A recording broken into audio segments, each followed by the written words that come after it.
This conference will now be recorded.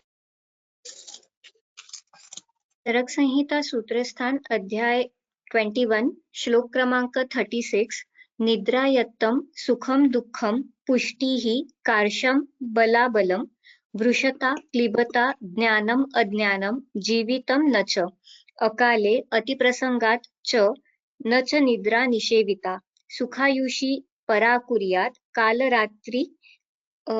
कालरात्रिः इव अपराः स एव युक्ता पुनः युक्ते निद्रा देहं सुखायुषा पुरुषं योगिनं सिद्ध्या सत्या बुद्धिः इवागता। बस पूरे अपने मूल अध्याय में 3 उपस्तंभों में निद्रा एक उपस्तंभ है और उन्होंने कहा कि इन सभी का यदि आप विधियुक्त पालन करते हैं तो इससे इस कारण से आपको सुख मिलता है और यदि आप इसका पालन नहीं करते हैं तो इसके विपरीत फल मिलता है। यह विषय उस अध्याय में 35वें श्लोक में आया है। यदि आप इसका हितकर योग पे पालन करते हो तो आपको सुख मिलेगा और आप पालन नहीं करते हो तो आपको व्याधि होगी, ऐसा उस सूत्र में लिखा है। उस संबंध में अब हमें इसके विधि क्या है, निद्रा के विधि क्या है और वो कहां पर लिखे हैं, इसका भी ज्ञान होना आवश्यक है। इसलिए आज हम पहले निद्रा के विधि को पढ़ेंगे, निद्रा संबंधी नियमों को पढ़ेंगे और उसके बाद फिर आगे जाएंगे। तो श्लोक पहला जो है, निद्रा आयत्तम सुखम दुःखम। निद्रा और आयत्त, ये 2 शब्द मिलकर निद्रायत्त बना है। निद्रा आयत्त, आयत्त यानी पर आधारित है, निद्रा पर आधारित है। इसलिए सामासिक होना है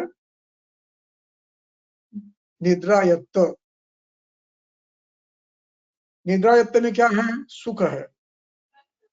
निद्रायाम आयत्तम निद्रायत्तम सुखम, निद्रायाम आयत्तम दुःखम, निद्रायाम आयत्तम पुष्टिः, निद्रायाम आयत्तम कार्शम, निद्रायाम आयत्तम बलम, निद्रायाम आयत्तम अबलम, निद्रायाम आयत्तम रुष्यता क्लीबता च, और निद्रायाम आयत्तम ज्ञानम अज्ञानम च।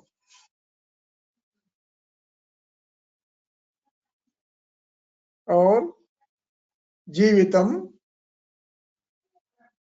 निद्रायत्तम जीवितम, निद्रायत्तम अजीवितम, न च है ना, न से अजीवितम यानी आयु कम होती है।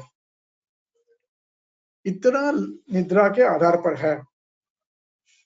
इसलिए निद्रा सम्यक ही लेनी चाहिए, विधि युक्त ही लेनी चाहिए। विधि युक्त क्या होता है, तो देखिए श्लोक नंबर 58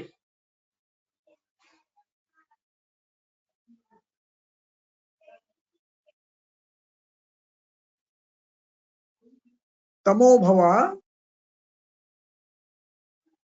श्लेष्म समुद्भवा च मनश्शरीर श्रम संभवा च आगंतुकी व्याधुनवर्तिनी च रात्रि स्वभाव प्रभवा निद्रा। इसमें जो अंतिम पंक्ति है, रात्रि स्वभाव प्रभवा निद्रा, वो निद्रा प्राकृत है और उसी का नाम भूत धात्री है। देवी के संदर्भ में जो श्लोक है उसमें भी उसका उल्लेख है। निद्रा रूपेण संस्थिता नमस्तस्यै नमस्तस्यै नमस्तस्यै नमो नमः, तो उसको भूतदाते कहा है, वो अंतिम है। और ऊपर के जो तीन हैं उनमें दूसरे क्रमांक पे जो है मन शरीर श्रम संभवाच, वो प्राकृत नहीं है। प्राकृत कब है? वही निद्रा मन शरीर संभवा रात्रि में आती है तो प्राकृत है।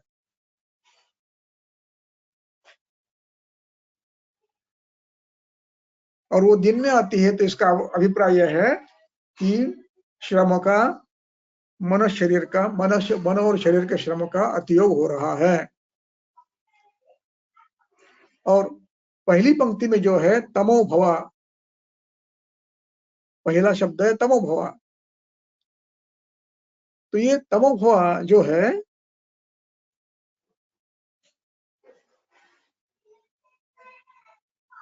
ये क्या है, उसका वर्णन 59वें श्लोक में किया है। तमो भवा आहु अघस्य मूलम, तमो भवा आहु अघस्य मूलम।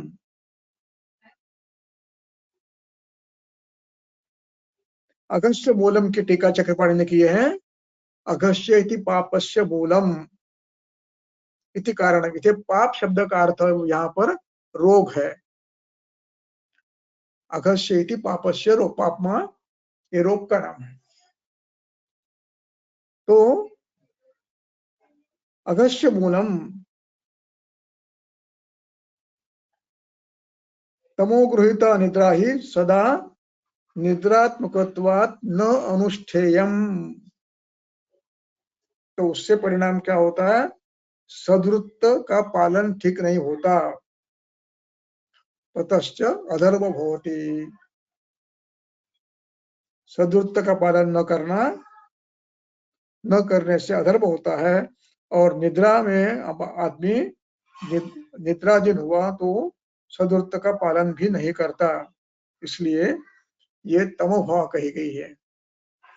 वो भी नहीं, अपेक्षित नहीं है, जो कि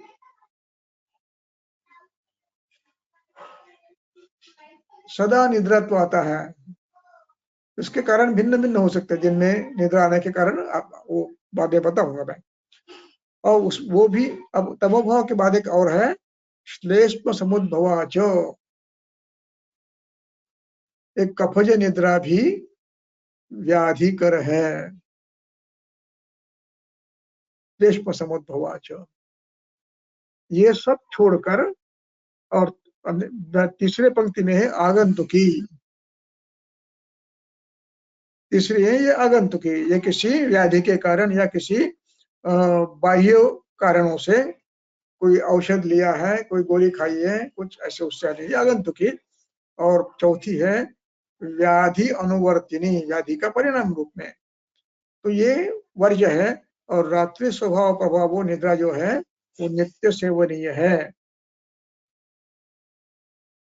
इसलिए निद्रायत्तम सुखम दुखम पुष्टिकार्ष बलाबलम वृषता क्लीबता ज्ञानम अज्ञानम च जीवितम न च, ये रात्रि स्वभाव प्रभाव का फल है। यदि आप अच्छा निद्रा विधिवत लेते हो तो ये आपको सुख देगा, पुष्टि देगा, बल देगा, पुरुषता देगा, ज्ञान देगा और आयु देगा, सुखायु देगा। और यदि आप ये निद्रा अकाल लेते हो, विधि विरहित लेते हो, तो उसका परिणाम आगे लिखा है अकाले अति प्रसंगाच न च निद्रा निषेविता।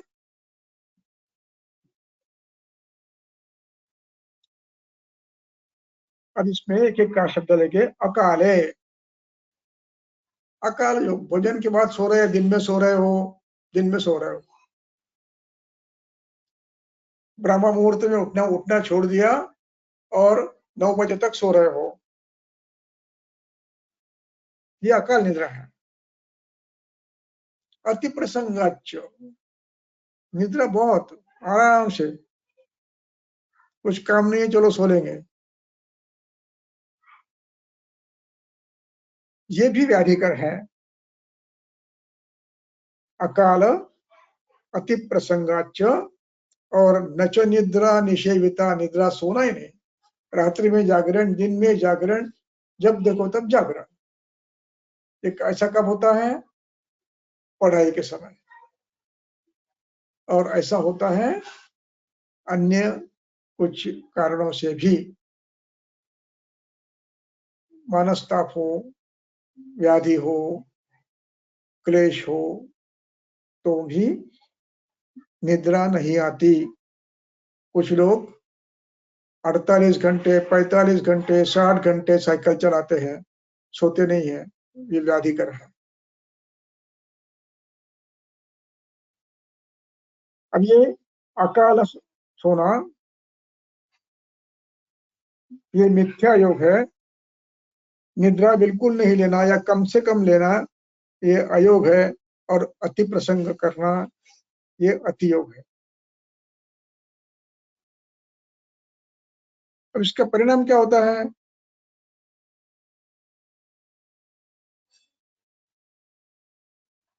जिसको सुख चाहिए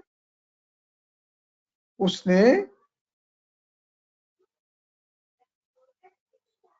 काल रात्रि इव अपरा, अपरा यानी जो रात्रि स्वभाव प्रभाव है वो छोड़कर अन्य निद्रा जो है वो परा कुर्यात, उसको छोड़ देना चाहिए, नहीं करना चाहिए। जो अपरा है यानी तमोभव, श्लेष्म समुद्भव, आगंतुकी, ये जो है, और व्याधि जनित को चिकित्सा करनी चाहिए। यदि चिकित्सा नहीं होती है तो वो काले रात्रि के समान होती है। तो उसको सुखायुषी, जिसको सुख चाहिए उसने, और जो सुख है उसने ये उसको अपरा, अपरा निद्रा, परा कुर्यात, अपरा निद्रा, निद्रा का निद्रा स्त्रीलिंग है, इसलिए अपर शब्द यानी दूसरा, उसका ये पर का अपरा किया है, स्त्रीलिंग विरूप किया है। और परा कुर्यात इसका अर्थ उसको दूर रखना, विलग रखना, इस अर्थ में है।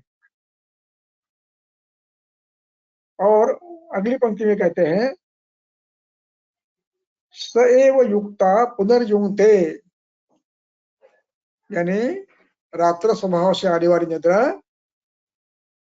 युक्ति युक्त लेते हैं। युक्ता वो क्या करती है?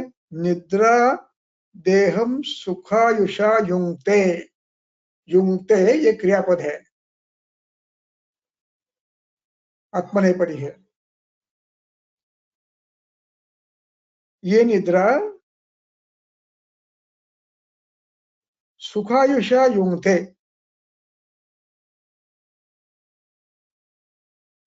और देहम युंक्ते,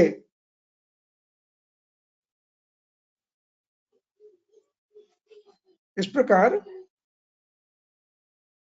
रात्रि स्वभावशाली निद्रा ये सुख देती है।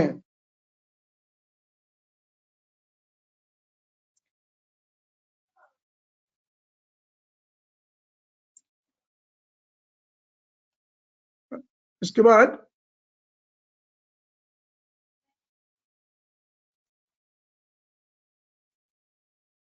पुरुषम योगिनम सिद्ध्या सत्या बुद्धि, जो विधि पूर्वक निद्रा लेता है और वो बिना किसी प्रयास के जब आती है, वो सत्या बुद्धि उत्पन्न करती है, यानी आपको तत्व ज्ञान में रुचि उत्पन्न होती है योगी पुरुष में, और जो उसके लिए प्रयास करते हैं उस प्रयासों से उनको तत्व ज्ञान का ज्ञान मिलता है। इसलिए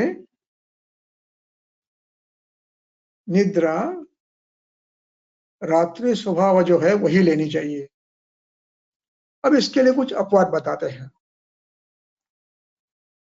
दिवास्वप्न के लिए कुछ अपवाद बताते हैं। पढ़ो गीत अध्ययन।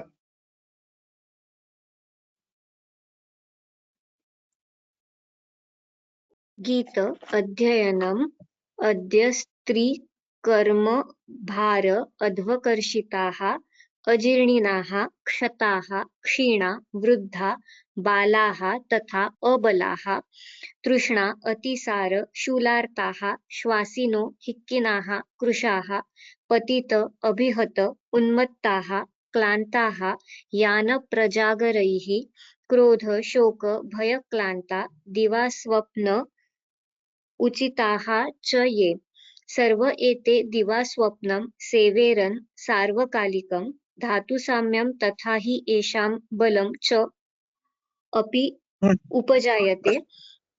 बस ठीक है, यहाँ तक ठीक है, आगे बाद में पढ़ेंगे।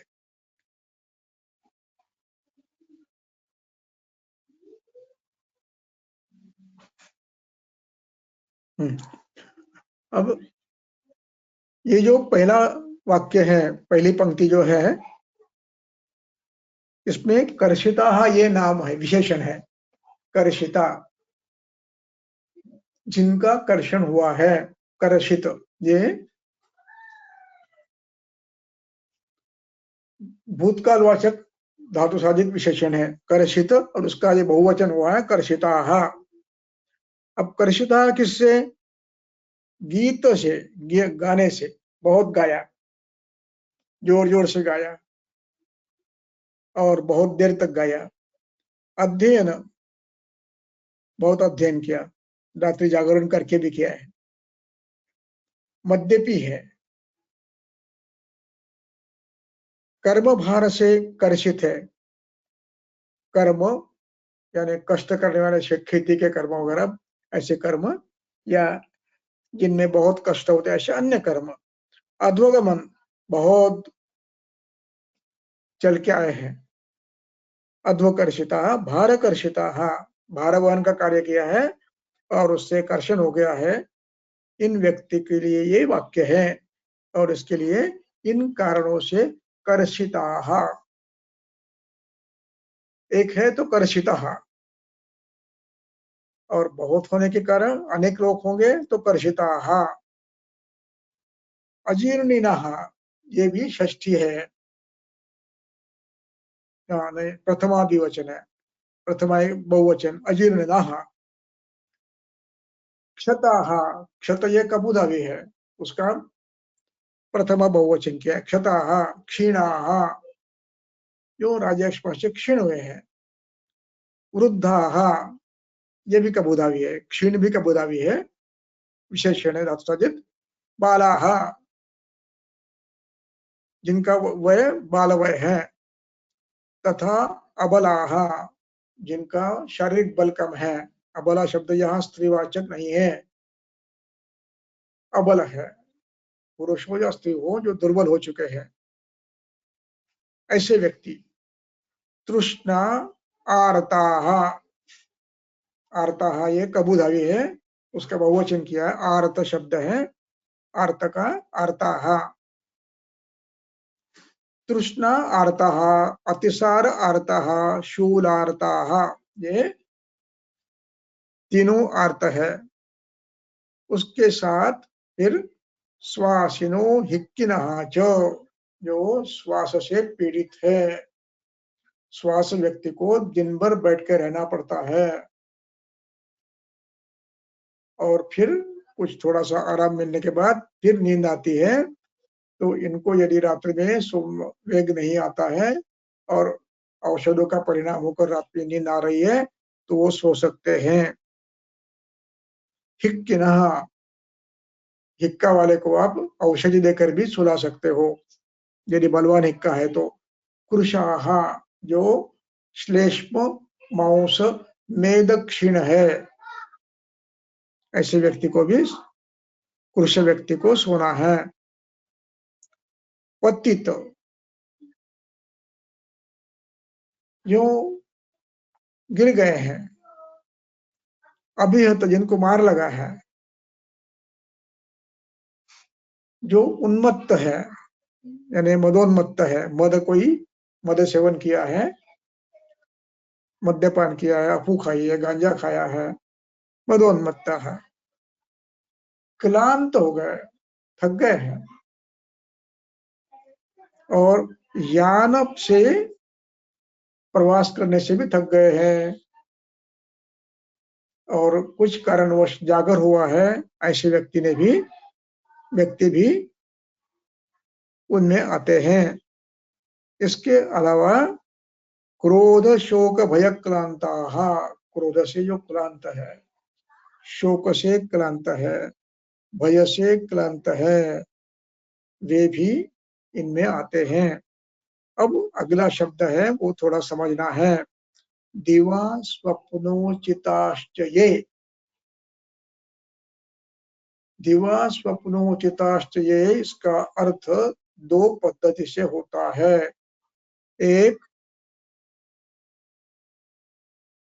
जिनको दिवा स्वप्न का अभ्यास है, और दूसरा अर्थ है उचितम येषाम दिवा स्वप्नम उचितम येषाम ते, जिनके लिए दिवा स्वप्न उचित है, ऐसे व्यक्तियों ने दिवा स्वप्न करना चाहिए।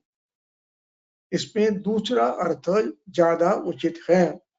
दिवा स्वप्न का अभ्यास सबको नहीं करना है, इसलिए मैं रोज सोता हूं, अब वो 7 में हो गया है, नहीं चलेगा। अभ्यास होने के बाद भी वो हितकर नहीं है, वो छोड़ना है क्रमशः। इसलिए दूसरा अर्थ ज्यादा उचित है, उचिताश्चर्य, जिनके लिए वो योग्य है, उनके लिए है। वो किनको योग्य है वो बाद में बताते हैं, आगे बताते हैं, और कब सोना है वो भी आगे बताते हैं। सर्व एवेते दिवा स्वप्नम सेवेरन, अब ये सेवेरन ये क्रियापद है, ये आत्मनेपदी है, सेव धातु है, आत्मनेपदी है, और ये बहुवचन है, तृतीय पुरुष बहुवचन है। सर्वकालिकम, ये किसी भी ऋतु में दिन में सो सकते हैं।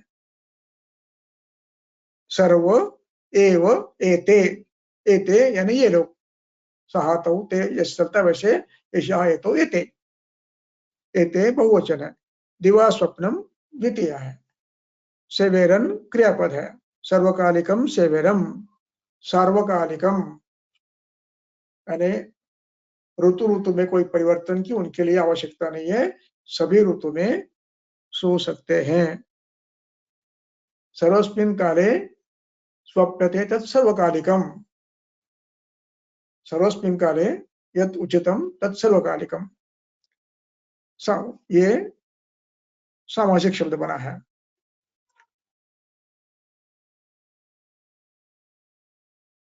सार्वकालिक में तो ये तद्धित प्रत्यय लगता है तो उसका स का सा होता है। अब ये क्या करता है, धातु साम्यम, ये दोषों का और धातुओं का साम्य उत्पन्न करता है। वैसे ही ये शाम ही अलग निकालना है, एशाम अलग निकालना है, एशाम षष्ठी है।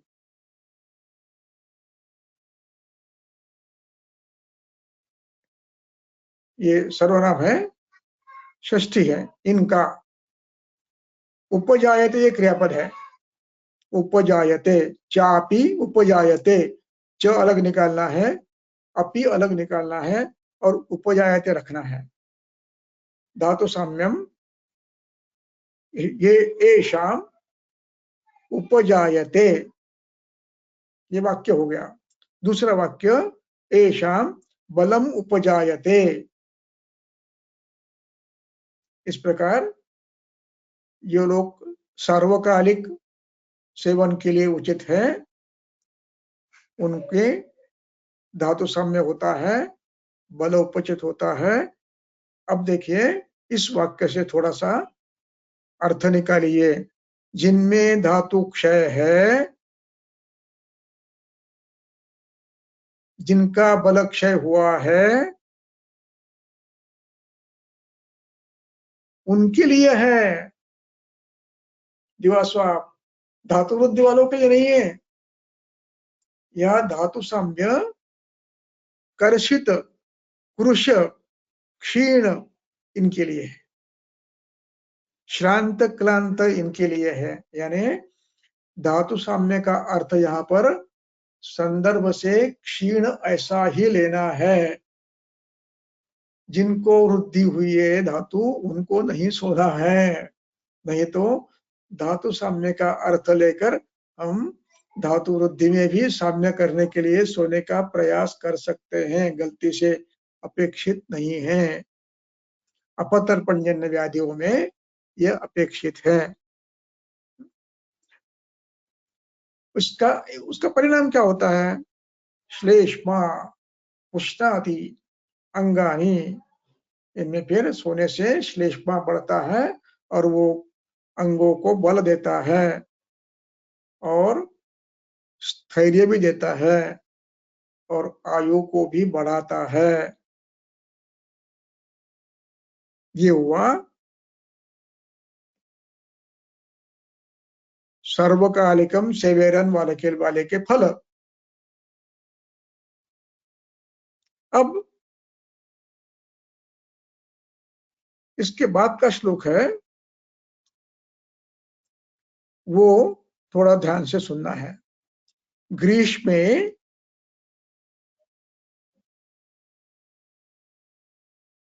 सप्तमी है, तो आदान रुक्षाणाम वर्धमाने च मारुते, अर्थ ध्यान में लिखिए। ग्रीष्मे मारुते वर्धमाने, वात वृद्धि होती है। क्यों? आदानात रुक्षाणाम, ये आदान काल होने के कारण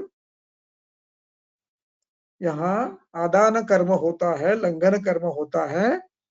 और ऐसे व्यक्ति में आदान रुक्षाणाम, जो व्यक्ति ग्रीष्म काल के कारण, आदान काल के कारण रुक्ष शरीर के बने हैं, रुक्षाणाम, आदान रुक्षाणाम, आदान रुक्ष समासिद्ध है, आदानत्वात् रुक्षाणाम वर्धमाने च मारुते, और जिनका वात वृद्धि हो रहा है, यानी आदान कारण वृक्ष हो गए हैं और वात वृद्धि हो रही है। एक ग्रीष्म में आदान वृक्षाणाम वर्धमाने च मारुते, रात्रिणाम च अति संक्षेपात, रात्र छोटी होती है इसलिए दिवा स्वप्न प्रशस्यते, इनमें दिवा स्वाप उचित है। किनके लिए है? आदान रुक्षाणाम वर्धमाने से मारुते, ग्रीष्म में करना है। इनको इनके अलावा भी जो ऊपर बताए हैं ना, गीता से लेकर क्रोध भय श्रम क्लांता, इनको छोड़कर अन्य व्यक्तियों को ग्रीष्म ऋतु में, इनको तो सर्वकाल सोना है, लेकिन बाकी व्यक्ति को सब सर्वकाल नहीं सोना है। यहाँ ये गीत से लेकर क्लांत तक के जो है, दिवा स्वप्नोचिता तक, इनके लिए नहीं है ये। इनको तो सर्वकालिक सोना है।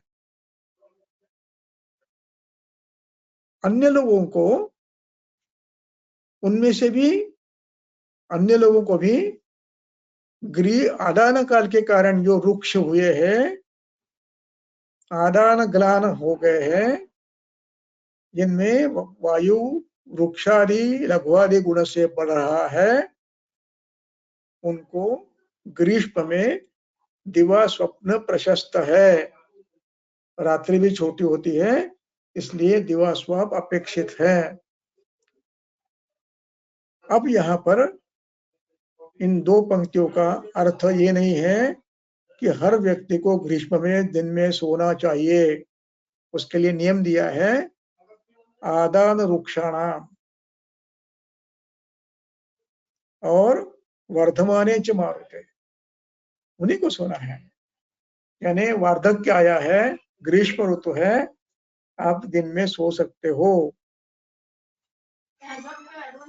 वार्धक्य है, अपदर्पण नहीं हुआ है, स्थौल्य है,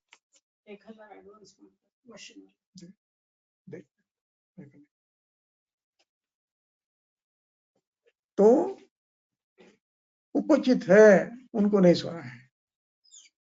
जो आदान ग्लान है, वर्धमान मारुत है, रुक्षण हुआ है, उनके लिए ग्रीष्म में ऊपर के व्यक्ति छोड़कर बाकी व्यक्तियों के लिए अनुमति है, सबको नहीं है। चलो ग्रीष्म आया, सोने के लिए कहा है, चरकने नहीं, नियम दिया है। आदान रुक्षाणाम वर्धमाने च मारुते दिवाशयरन। आगे कहते हैं, पढ़ो।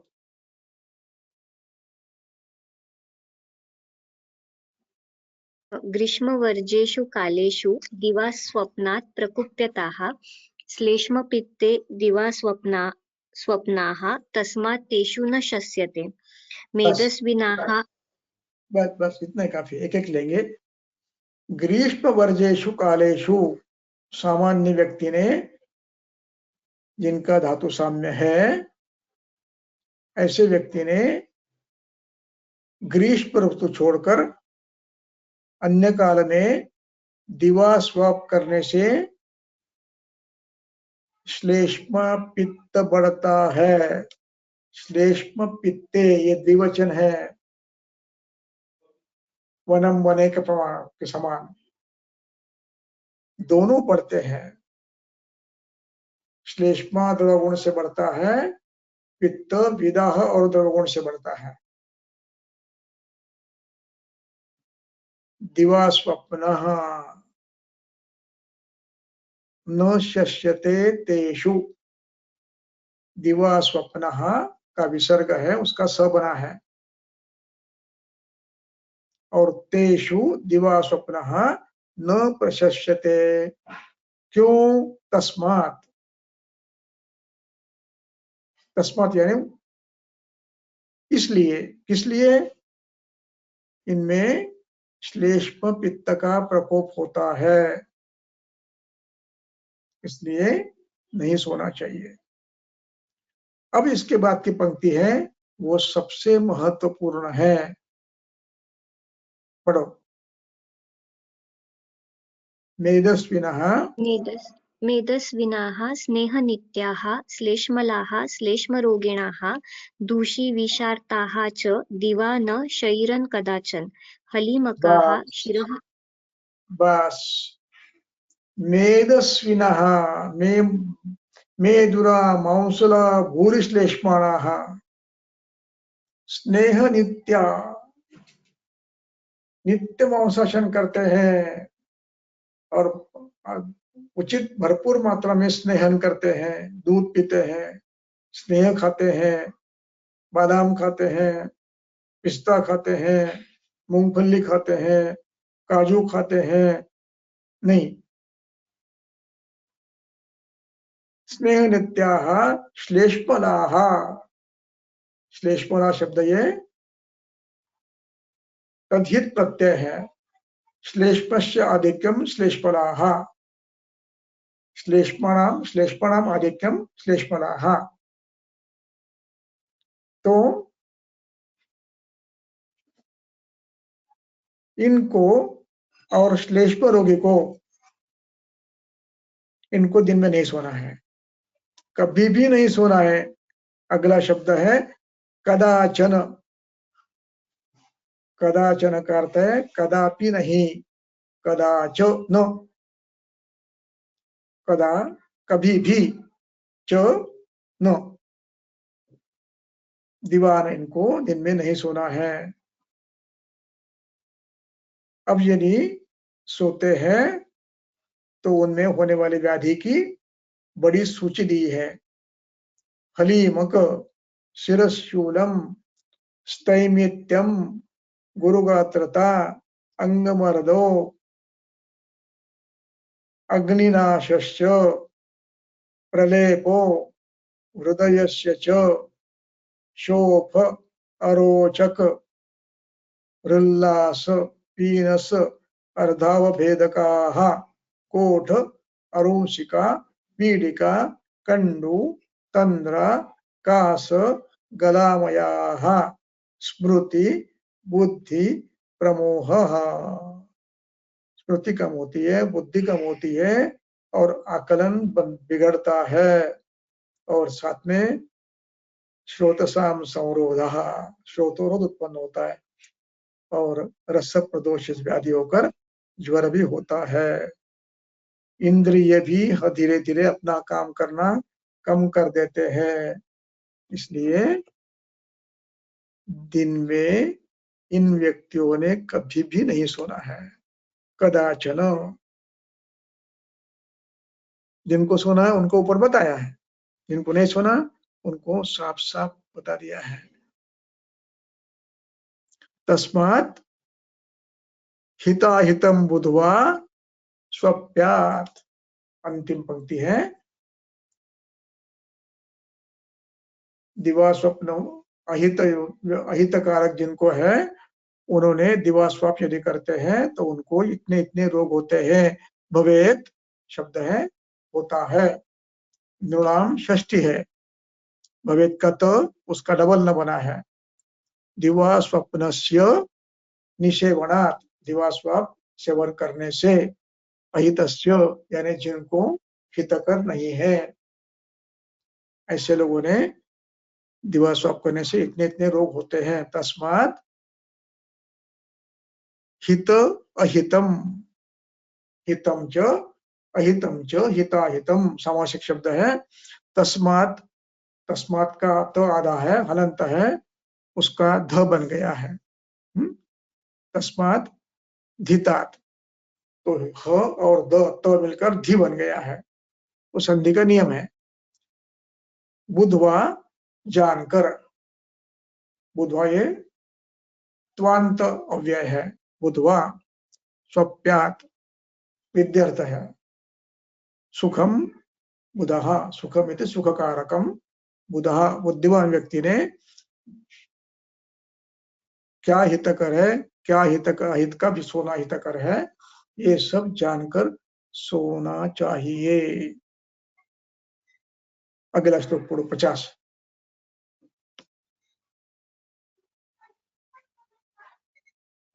रात्रौ जागरणं रुक्षं स्निग्धं प्रस्वपनं दिवा अरुक्षम् अनभिष्यन्ति तु आसीन प्रचलायितम्। रात्रौ जागरणम रुक्षम, रात्रौ सप्तमी है, रात्रि शब्द है उसका रात्रौ, रुक्षम और दिवा दिवा प्रस्वपनम स्निग्धम, दिन में सोना स्निग्ध है और रात्रि में सोना रुक्ष है। और आसीन प्रचलायितम, आसीन प्रचलायितम उपविष्टस्य किंचित निद्रा सेवनम यदाहुर्जनाः प्रधानम विहारेषु, ऐसी टीका की है, टीका में कोई खास नहीं है। आशित प्रचलायितम, यहाँ पर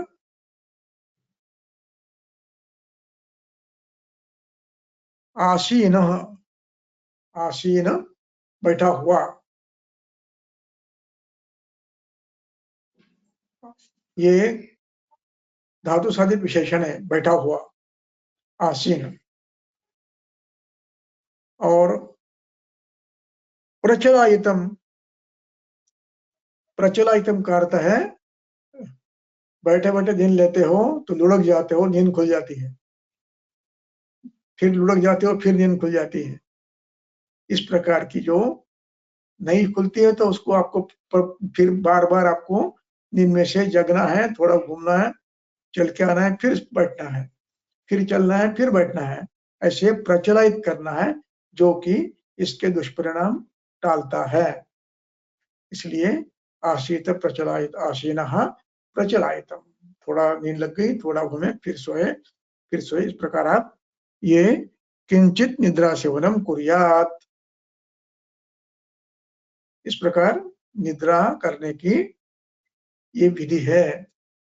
अब इसमें 39 से 43 तक का जो श्लोक संग्रह है उसमें हारित की टीका है और क्षारपाणी की टीका है, तो वो दोनों टीका पढ़नी है। श्लोक नंबर 39 से 40 तक की टीका है। रात्रौ जागरितानां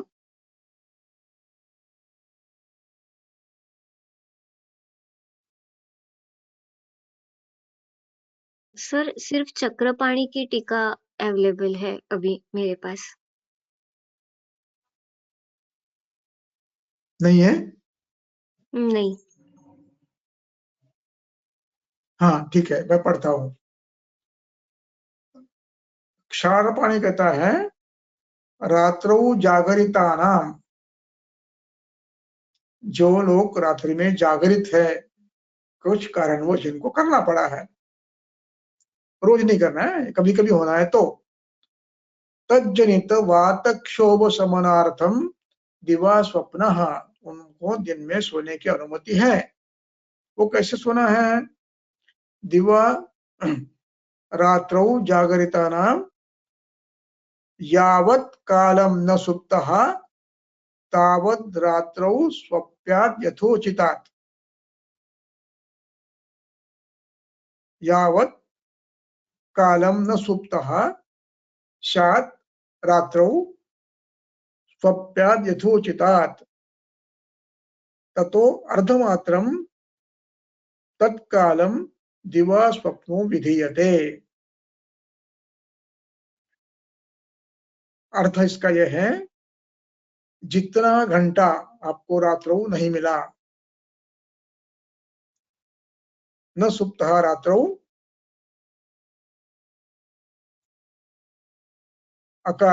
यावत् कालम न सुप्तः रात्रौ, न सुप्तः स्याद् रात्रौ, अब उसके तुलना में स्वप्नात् यथोचितात् ततो अर्धमात्रम, उसकी अर्धमात्रा में, स्वप्नात् यथोचितात् अर्धमात्रा में, तत्कालम दिवा स्वप्नो विधीयते, तो दिन में आप उससे अधिक मात्रा में सो सकते हो। अब अयम च दिवा स्वप्नः अभुक्तवता एव, ये बिना भोजन किए करना है।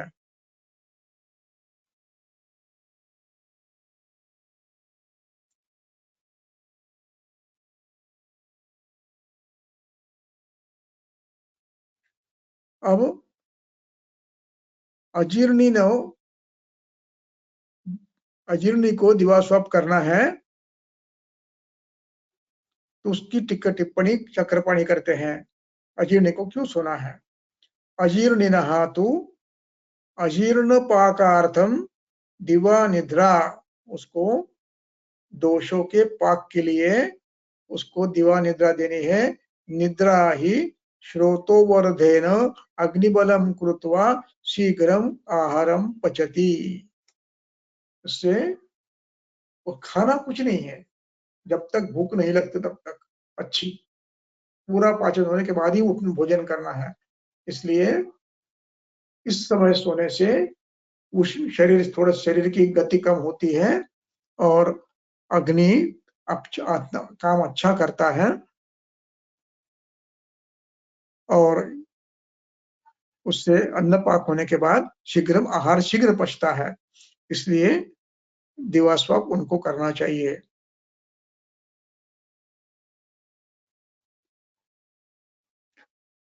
यहाँ पर अब ये 51 श्लोक पढ़ के हम विषय अपना यहाँ पर रोक देंगे। 51 पढ़ो।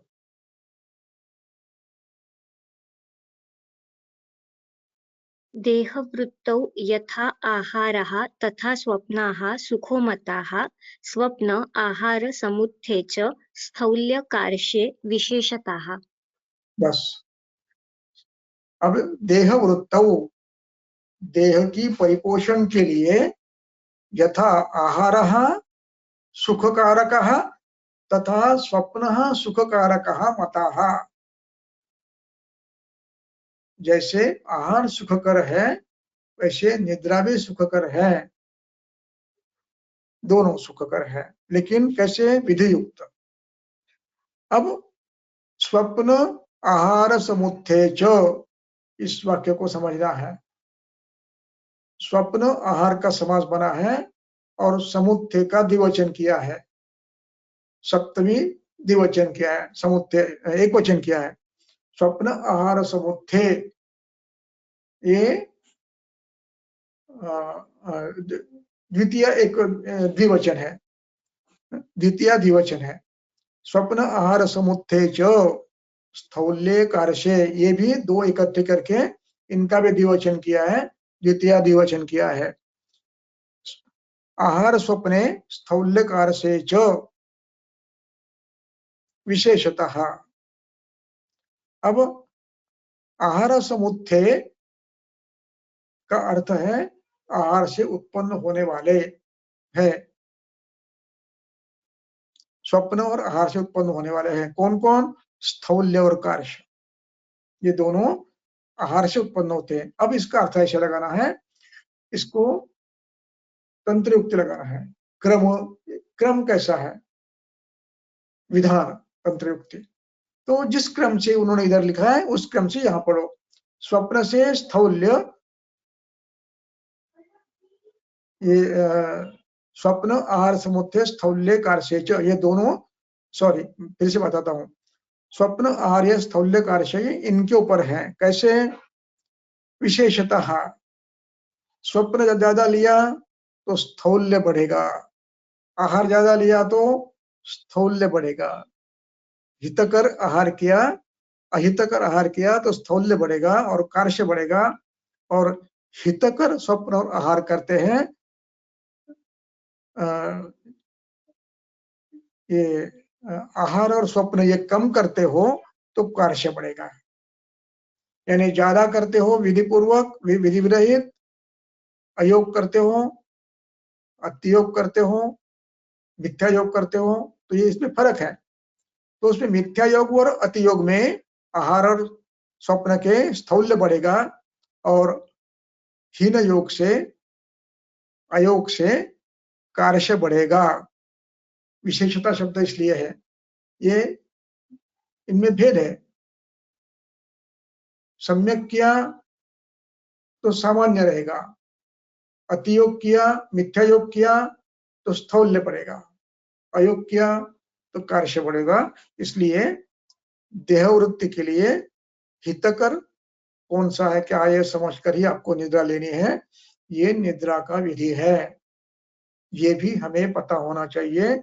इनमें जो 45 से लेकर 54 लेकर जो श्लोक दिए हैं, इनमें आपके पास हर प्रकार का रुग्ण आता है, हर प्रकार का आता है। शिरशूल का आता है, स्थैमित्य का आता है, गुरुगात्र का आता है, अंगमर्द का आता है, अग्निनाश का आता है, शोक, अरोचक, उल्लास, पीनस, अर्धावेतक, कोठ, अरुंशिका, पीड़िका, कंडू, तंद्रा, गलामय, ये सब आते हैं।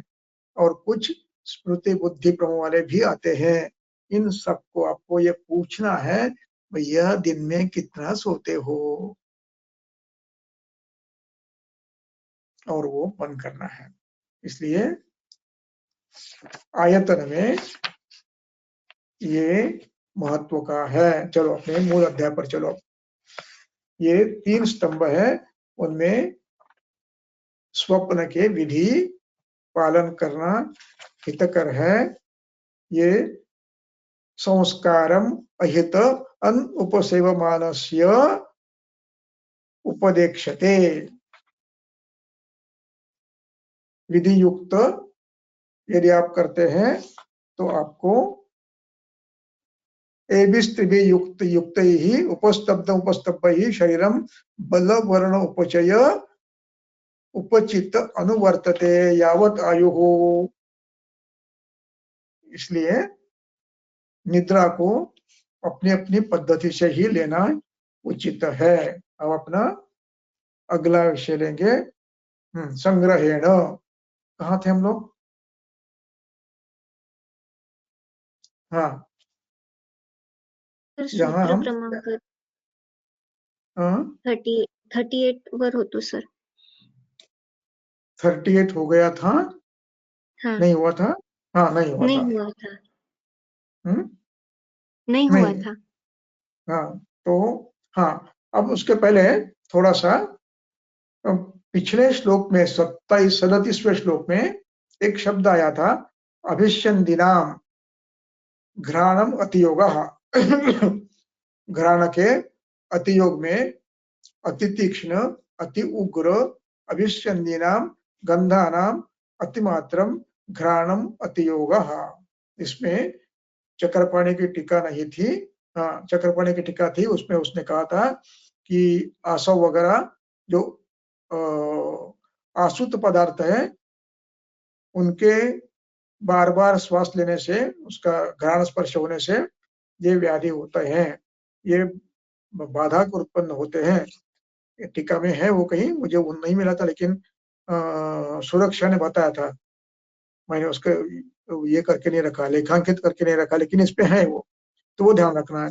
दूसरा कि इस अभिषंद का अर्थ गंगाधर जो चरक के जो चरक के जो दूसरे टीकाकार है गंगाधर, उन्होंने कुछ द्रव्यों को नाम दिए हैं। तो उसमें ज्योतिषपति नाम का दिया है कि ज्योतिषपति के द्रव्य जैसे द्रव्य है कि जिनका बार बार घ्राण स्पर्श होने से अभिषंद होता है, गंगाधर के टीका है। अब इस पर मैंने एक द्रव्य गुण के प्राध्यापक को फोन किया है कि इसका वास्तव रूप क्या, हमें समझाओ, ये ज्योतिषपति ऐसा कुछ करती है क्या, और इसका कोई अर्थ अन्य है क्या, भिन्न अर्थ है क्या? तो वो जब बताएंगे तब मैं बताऊंगा। तीसरा, किसी ने एक ये पूछा था मुझे पिछली बार, एक शब्द यहाँ पर आया था, वो था प्रेत्य।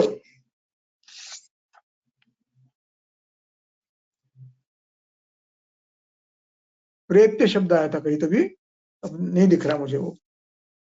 तो हाँ, 33 श्लोक में है, अंतिम पंक्ति में है प्रेत्य।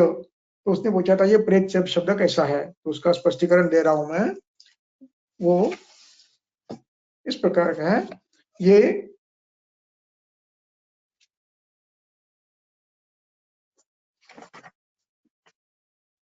हाँ, इसमें प्र अधिक ई धातु है, और ये सामान्य रूप में चलता है तो प्रेति, टू गो फॉरवर्ड, आगे निकल जाना, इस अर्थ में है। अब ये प्रेति शब्द है, अब इसमें इसी क्रियापद को प्र अधिक इत, तो इसको, इसका जब लेबंत बनता है, अव्यय बनता है, क्योंकि उसको उपसर्ग लगा है, तो इनका एक नियम है कि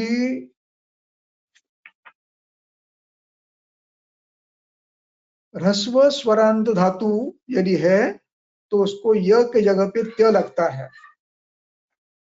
ह्रस्व स्वरांत धातु है तो उसको य के जगह त्य लगता है, इसलिए यहाँ पर प्र अधिक इत का प्रेत्य बना है, ये लेवंत है, तो इसका अर्थ है टू गो आउट ऑफ, यानी जीवन सृष्टि से बाहर निकल जाना, इस अर्थ में वो प्रत्यय शब्द है। ये कबूधा भी नहीं है, ये लेवंत है। प्रेत ये कबूतरी है, प्रेत ये कबूतरी है, और प्रेत्य ये धातु साधित अव्यय है। ये हुआ। अब अगला श्लोक है, वो है तत्र एकम। पढ़ो, तत्र एकम। चरक संहिता सूत्रस्थान अध्याय 11 श्लोक क्रमांक 38। तत्र एकम स्पर्शनम इंद्रियाणाम इंद्रिय व्यापकम च इताः समवायी स्पर्शन व्याप्तेः व्यापकम अपि च चेतः तस्मात् सर्वेन्द्रियाणां व्यापक स्पर्शकृतो यो भावविशेषः सोऽयम् अनुपशयात् पंचविधाः त्रिविध विकल्पो भवति असात्मेन्द्रियार्थ संयोगः सात्म्यार्थो हि उपशयार्यः। अब यहाँ पर इस श्लोक में अधिकरण क्या है ये समझने के लिए, श्लोक क्यों आया है, उसके लिए नीचे से लेकर तीसरी लाइन, तस्मात्, चौथी लाइन, तस्मात् सर्वेन्द्रियाणां व्यापक स्पर्शकृतो यो भाव विशेषः, सभी इंद्रियों को स्पर्श करने वाला ये भाव विशेष है। अब ये भाव विशेष का अर्थ दो है। अब वो एक है भाव अनुपशय और दूसरा है उपशय। अब ये इंद्रिय के विषयों का अपने अपने इंद्रिय को स्पर्श होना, इनके दो भाव होते हैं। कौन से होते हैं? एक अनुपशय और दूसरा उपशय। तो ये अनुपशय कब होता है?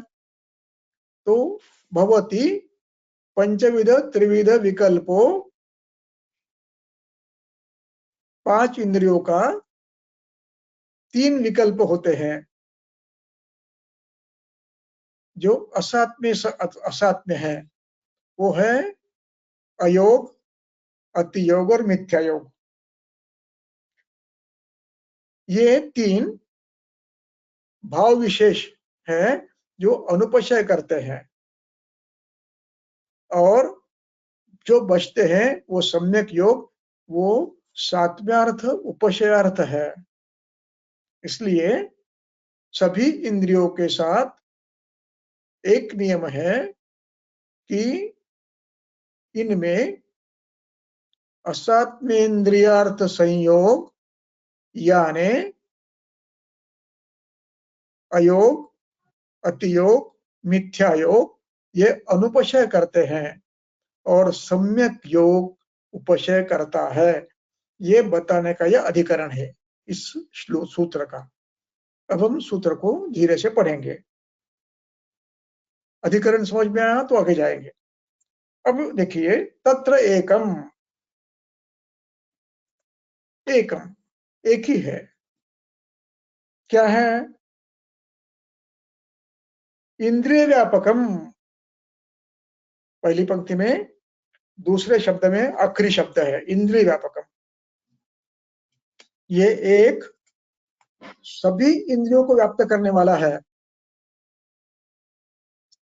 इंद्रियाणाम इंद्रिय व्यापकम, सभी इंद्रियों के इंद्रियों का व्यापक है।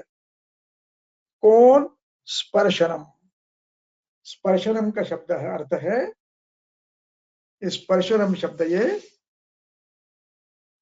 कृदंत प्रत्यय लगाकर बना हुआ विशेषण है। स्पर्शनम यानी त्वचा, जो स्पर्श ध्यान कराता है उसको स्पर्शन कहते हैं। स्पर्शनम या स्पर्शम करो अधिगम्यते सा स्पर्शनम। तो ये स्पर्शन इंद्रिय, ये इंद्रिय है स्वतंत्र। मैं त्वचा की बात नहीं कर रहा हूं, स्पर्शन इंद्रिय की बात कर रहा हूं। ये स्पर्शन इंद्रिय सभी इंद्रियों को व्याप्त करता है। यानी जिह्वा को रस का स्पर्श होता है तब समझता है कि ये कटु है, मधुर है, अम्ल है। नासा में गंधवह का स्पर्श होता है तब समझता है कि ये उग्र गंध है, सौम्य गंध है, तीक्ष्ण गंध है, सुखद गंध है। नेत्र को पदार्थ का जो अर्थ है उसके प्रकाश किरणों का स्पर्श नेत्र को होता है, तब जाकर ज्ञान होता है सुंदर है, नहीं गंदा है, अच्छा नहीं दिख रहा, सुखद है, भीषण है, ये ज्ञान होता है। कर्ण को भी वायु स्पर्श करता है तब आवाज सुंदर है, मीठा है, अच्छा गा रहा है, कर्कश है, ये ज्ञान होता है। इसलिए वो कहते हैं कि सर्वेन्द्रियाणाम व्यापकम एकम स्पर्शनम। स्पर्शन इंद्रिय सभी इंद्रियों को व्याप्त करता है। अब दूसरी पंक्ति है चेतः स्वमवायी।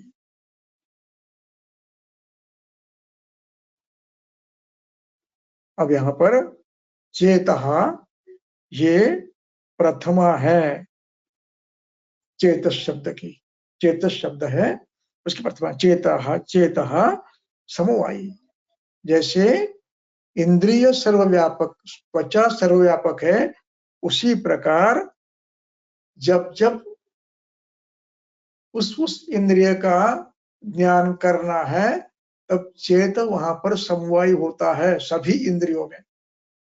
चेतः समवायी सभी इंद्रियों में होता है। इसलिए आगे कहते हैं स्पर्शन व्याप्तेः व्यापकम अपि च चेतः।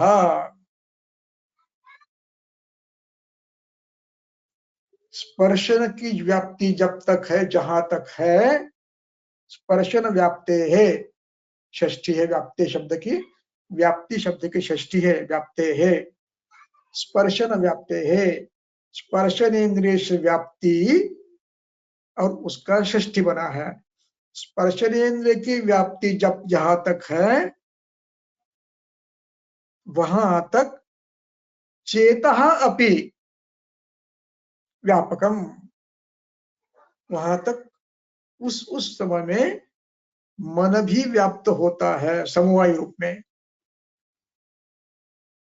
तस्मात् सर्वेन्द्रियाणाम व्यापक स्पर्श कृतो यो भावः, इसलिए सभी इंद्रियों में व्यापक स्पर्श होने के बाद जो भाव उत्पन्न होते हैं वो दो प्रकार के होते हैं, उपशय और अनुपशय।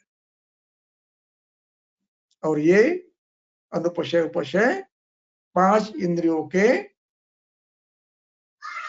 तीन भाव है जो अनुपशय करते हैं और एक भाव है जो उपशय करता है। ये विषय यहाँ पर समाप्त होता है। अब इस पे कल के और आज के इस पे कुछ प्रश्न हैं तो आप पूछ सकते हैं, अन्यथा बंद करेंगे। सर कुछ प्रश्न है।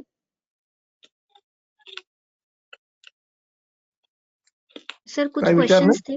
हाँ प्रश्न आहेत सर, काही कुछ क्वेश्चंस थे। सर जो अजीर्णी शब्द आया है 21वें अध्याय में, क्या कौन सा उससे शब्द? हमें अजीर्णिनाः, गीता अध्ययन वाला जो श्लोक था। हाँ अजीर्णनाः, तो हाँ अजीर्णिनाः, तो उसमें रसशेषाजीर्ण समझना है क्या? अजीर्ण शब्द से सभी सभी सभी अजीर्ण है, सभी अजीर्ण सभी में। अच्छा हाँ हाँ। अगला क्वेश्चन है, वमन विरेचन के बाद कुछ रोगियों को नींद आती है, तब वहां दिवस क्या जिनको? हाँ जिनको नींद आती है उन्हें क्षीण और अबल ऐसा समझ के वमन विरेचन के बाद फिर दिवास्वाप कराना चाहिए क्या? वमन विरेचन के बाद दिवास्वाप नहीं करना है, और उनको परिश्रम भी नहीं करवाना है बिल्कुल। उनके लिए नियम है कि इनको व्यायाम, जागरण और शारीरिक कष्ट ये नहीं करना है, आराम ही करना है जब तक बल प्राप्ति नहीं होती तब तक। इसलिए उनको पढ़े रहो वो लोग। नींद उसके लिए खास लिखा है, जो उसके क्या कहते हैं उसको, परिहार। परिहार में साफ लिखा है, सभी परिहार, सभी के लिए ये परिहार लागू है। और ये परिहार स्नेहन से लेकर वीरे बस्ती तक सबको लागू है। यावत बल प्राप्ति न होए तब तक। उसमें जी सर। एक शब्द है, वो मुझे याद नहीं आ रहा, निद्रा के लिए है, तो वो दिनवा निद्रा करनी चाहिए, नहीं करनी चाहिए, ऐसा वर्णन है। और इसमें परिश्रम भी नहीं करना है, उनको पड़े रहने की अनुमति है, सोना नहीं है। आगे। अगर कृश व्यक्ति है और वो ब्रूहण आहार ले रहा है, तो ऐसे कंडीशन में उसे दिवास्वाप करना चाहिए या नहीं करना चाहिए?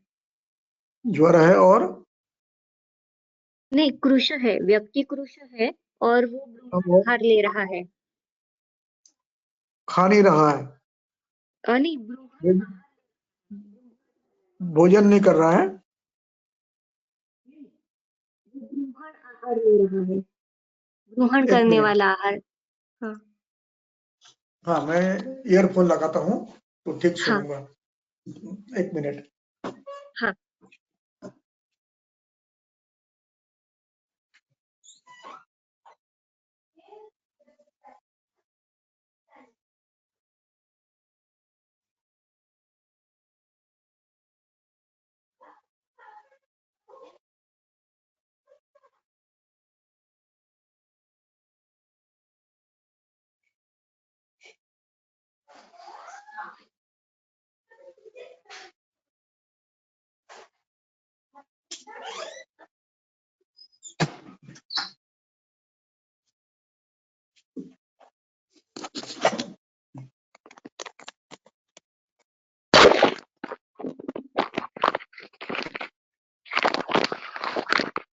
हाँ बोलो।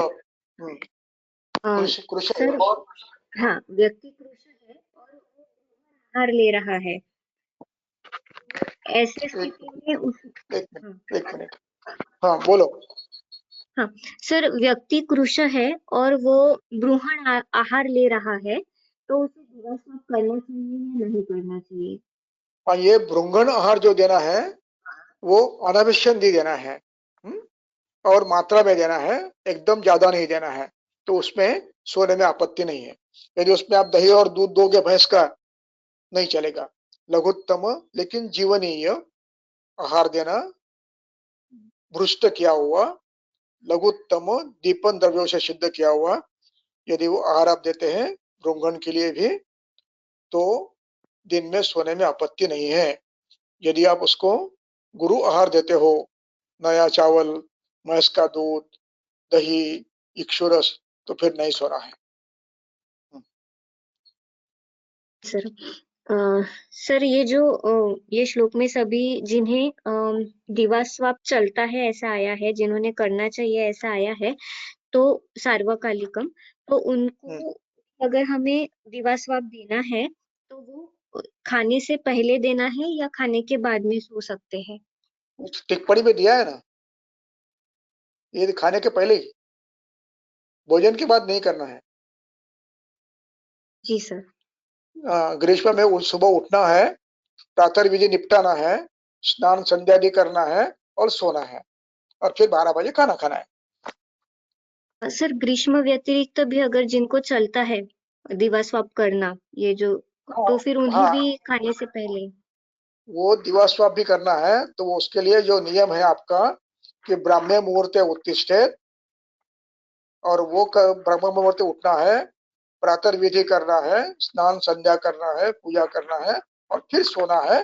फिर वो आधी मात्रा में सोना है वो, और वो नींद खत्म होने के बाद फिर भोजन करना है। जी सर।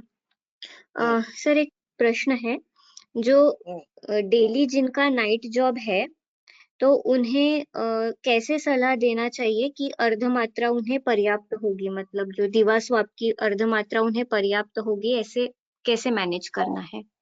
हाँ, तो उनको दिन में, रात्रि में सोने के बाद दिन में जब उठेंगे तब उठकर स्नान वगैरह करते हुए आधी मात्रा में सोना है।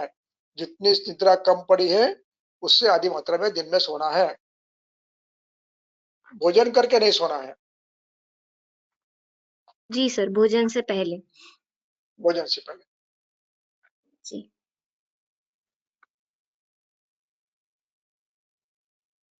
सर, आज इतने ही क्वेश्चंस थे।